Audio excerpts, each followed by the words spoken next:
Quelle est votre politique au travail? Plutôt hiérarchique ou conviviale? Au travail, une fois recruté, on travaille avec ceux qui l'ont aussi été. Et on forme avec eux un collectif de travail. Mais comment, à partir de cette création ex nihilo du collectif, par la direction, construire de notre propre chef un projet commun, une direction commune? Car si former un collectif, une collection d'individus rassemblés n'est pas compliqué, construire un vrai collectif, un groupe, n'est pas aisé, notamment en raison des diversités d'expériences, de compétences, de sensibilités. Cela nécessite une vision qui se doit d'être commune et partagée, une philosophie, une politique pour être plus pragmatique.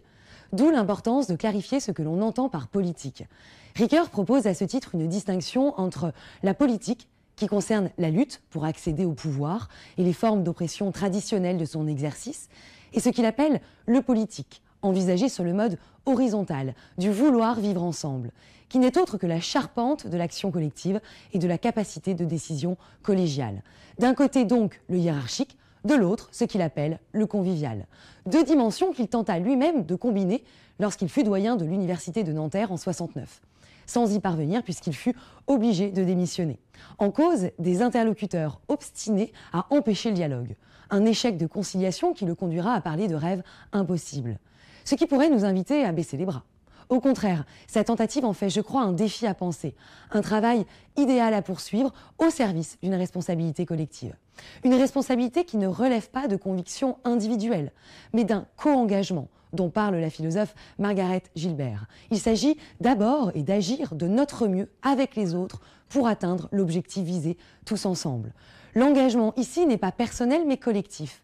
Ainsi naît le collectif, qui en ces temps individualistes se présente à la fois comme un défi, puisqu'il n'est pas simple de le construire, un désir, puisque l'on en manque, et un devoir, songer aux problématiques écologiques.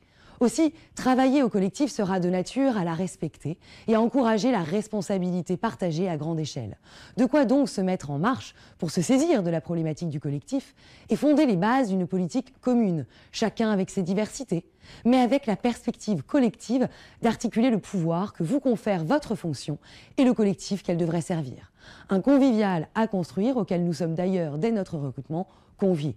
Car si notre profil a éveillé la curiosité de ceux qui nous ont recrutés, à nous de ne pas perdre la nôtre et de l'éveiller en travaillant à articuler hiérarchique et convivial. Ainsi est mon éthique de conduite conviée à ce que vive une politique intérieure de convivialité.